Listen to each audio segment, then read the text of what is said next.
So we're in the upper, or I'm sorry, now we're in the lower respiratory tract. We got past the larynx, which we're saying is it's kind of the border between the upper and lower respiratory tracts where it transitions. But once we're beyond there, we're in. Everybody agrees that we're in the lower respiratory tract.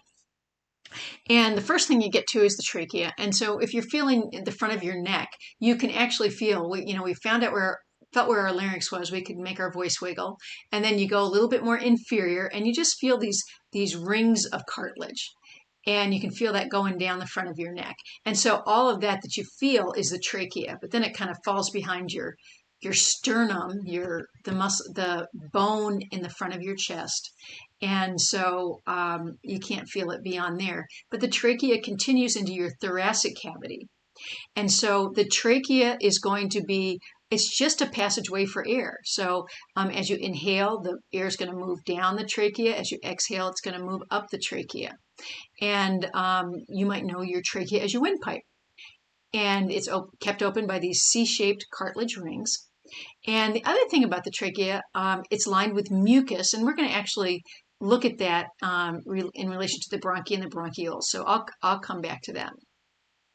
But so we've got the trachea, and if you follow the trachea down, that's going to branch into two bronchi, or each one is called a bronchus. And so the bronchi are kind of the bigger branches that go into the lungs, the two main branches that go into the lungs. And then what you see here in this diagram, you can see that, oh, there's lots of other branches. So all of these are kind of two, passageways just for air back and forth. And so the bronchi, the two major bronchi, break into many bronchioles. And I'm just thinking I forgot to tell you something about the lungs. There we go. The bronchi break into many bronchioles.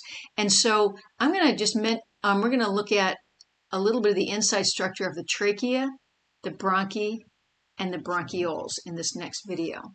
What this is kind of the surface area on the inside of the trachea or the bronchi or the bronchioles. And so that's, if you could put your finger inside your trachea, you'd be touching the inside right here. And so this is epithelial tissue. We talked about all the tissue types. Remember, epithelial tissue covers surfaces. So the inside surface of the trachea, the bronchi, and the bronchioles all kind of are very similar. On the very surface, on the most superficial layer, there's all these little hairs called cilia. And I think we talked about cilia when we talked about cell structures. And cilia are little hair-like structures. And remember, cilia cause things to move. They kind of sweep along. It's kind of like they're little brooms, and they're sweeping along and causing things to move along the surface of this lower respiratory tract. There's another thing going on here, these things called goblet cells. And I think someone thought these kind of looked like wine glasses or something when they looked at them using a microscope. So they called them goblets. And it turned out these goblet cells are what produces mucus.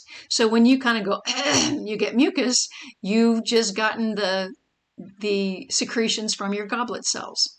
And so our respiratory tract, our trachea, bronchi, and bronchioles are lined with cilia and mucus. So all this blue stuff is mucus on the surface.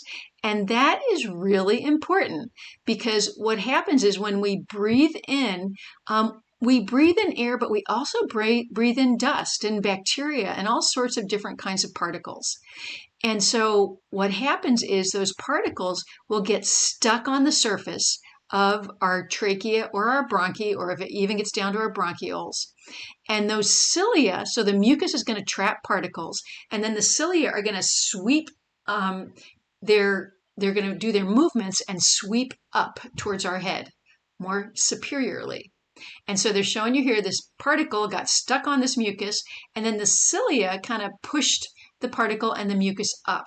And so all day long, whether you realize it or not, there's mucus that is coming up from your respiratory tract, coming up from your trachea. It doesn't get all the way up here in your mouth. It just kind of, the cilia sweep it up to here, about here. I'm sorry, we're in the trachea here. I was in the esophagus there. We're sweeping it up from our trachea up here, and then it's going to just get dumped into your esophagus, and you're going to swallow that. So all day long, you're making mucus. Dust and bacteria and who knows what is getting stuck to that mucus, and the cilia are moving it out of your trachea and down into your pharynx and down into your esophagus. So we're swallowing that junk all day long. Okay. I'm going to continue on, and let's talk a little bit about the lungs. So you notice the trachea, the bronchi, and the bronchioles, they branch into two lungs. And the lungs have 5 sections called lobes.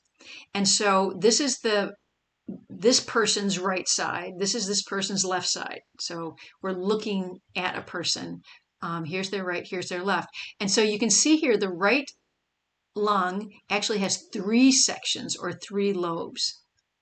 And the left lung actually only has 2 sections or 2 lobes. And the reason why there's a little less on the left is because the heart kind of is stuck into here and it angles towards the left, so it just takes up some room. So we have 3 lobes on the right, 2 lobes on the left, and this can be handy. So if, for example, you get an infection in one lobe, it can prevent it, it can reduce the chance of it spreading through the entire lungs. Or if you have an injury where you damage a lobe, the rest of your lungs might still be able to function normally. So it's very advantageous to have sections in your lungs. So we have 5 lobes. The other thing you'll notice about the lungs is the lung tissue is actually resting on the diaphragm. So we were looking at, when we looked at the original picture, we saw this thing called the diaphragm here. The diaphragm is a big muscle, and that muscle completely separates your thoracic cavity, your chest cavity, from your abdominal cavity. So look right here. Here's the edge of the ribs. So feel onto the edge of your ribs and get all the way to the bottom.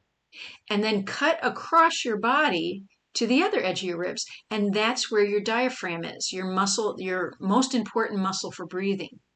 So your diaphragm's all the way across there, and like I said, it creates completely separates this thoracic cavity, the chest cavity, from the abdominal pelvic cavity. And you can see that the lungs are actually sitting on that muscle. They're actually touching it.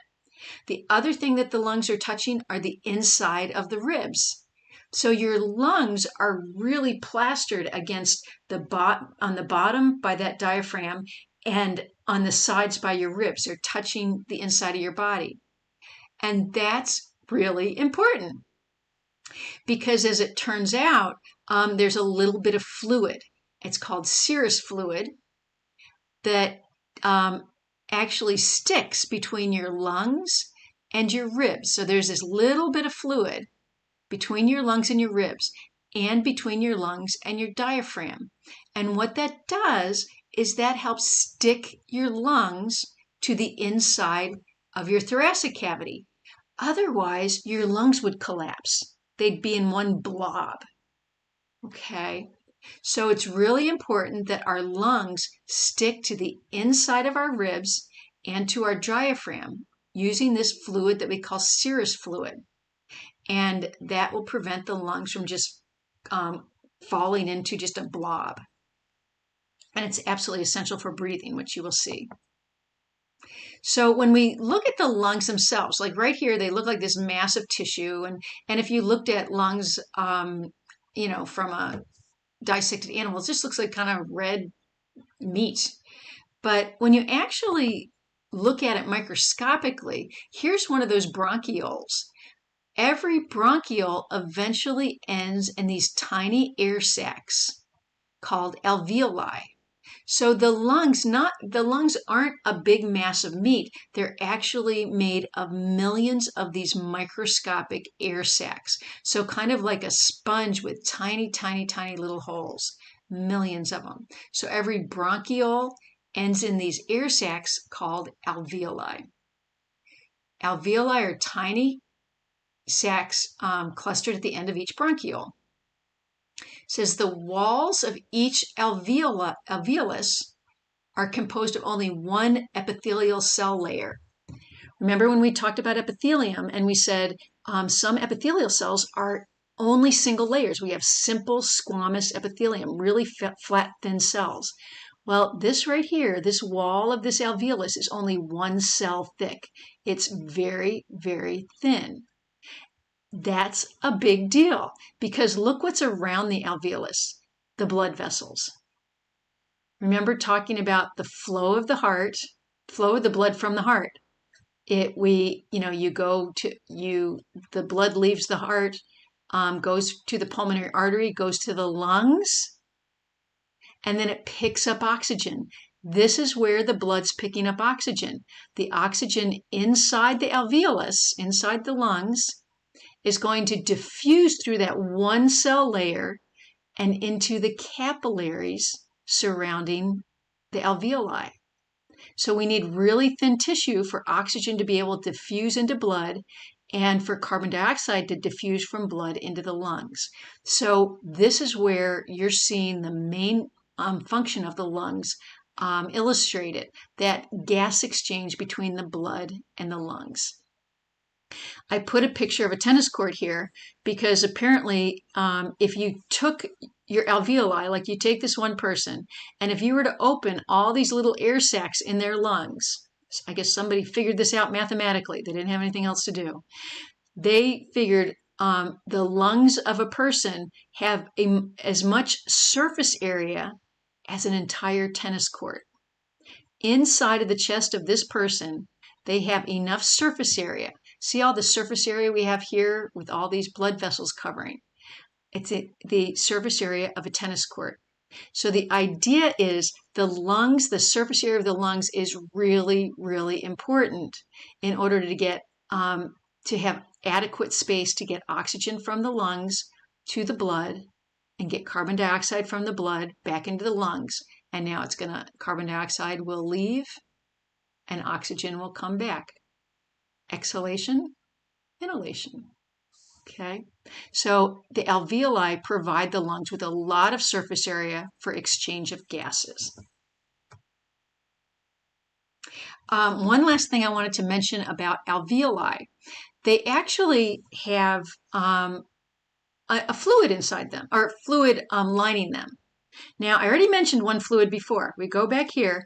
I said there's this fluid called serous fluid that sticks the lungs to the inside of the ribs and the inside of the diaphragm. That's on the outside of the lungs. That prevents the lungs from collapsing in the chest. But there's another fluid called surfactant. So serous was the one on the outside of the lungs. Surfactant is on the inside of the alveoli.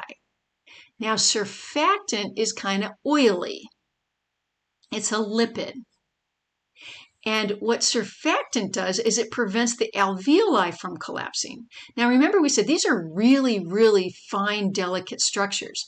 Think about if you took a Kleenex, a tissue, and you got 2 pieces of tissue or toilet paper, let's say, and you got them wet, and then you touched them together. They would glom together. They would stick together in a mass. It's kind of hard to blow your nose on a toilet tissue because it's just so delicate, and as soon as it gets wet, it kind of crumples up. This tissue is more delicate than toilet tissue. So if it gets wet, it's going to turn into a blob unless it has surfactant, this oily substance on the inside. And the surfactant keep the alveoli from sticking to themselves. They're trying to show you here, without surfactant, the alveoli start to collapse. And that's what they're showing you here. You need a lot of space. You don't want collapsing to occur. And the main reason, and this is almost never a problem. I mean, we all have surfactant, or else we wouldn't be breathing. The place where it is a problem is when an infant is born prematurely. A lot of times we've heard of situations where a baby's in a very serious situation. It's born prematurely. It needs to be in critical care. They might need oxygen. And one of the big reasons why is because their lungs are not quite developed. Now, the alveoli are formed, but they don't start producing surfactant until relatively soon before they're born.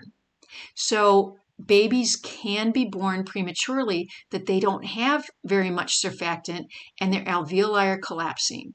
And that means they have less surface area to their lungs. It means they're getting less oxygen into their blood. And this is called infant respiratory distress syndrome. Infant respiratory distress syndrome, where an infant is born prematurely, they're not making enough surfactant. So when you hear about that thing, like if you can just postpone labor for another day, for another week, sometimes they give the mom steroids because that can help the surfactant form. So a lot of what they're trying to prevent with premature babies is lung damage. So this can be a really big problem, and it's related to surfactant, something that we all have and we don't usually worry about unless you don't have it as in a premature infant. I'm going to stop right there and we'll continue with the next video.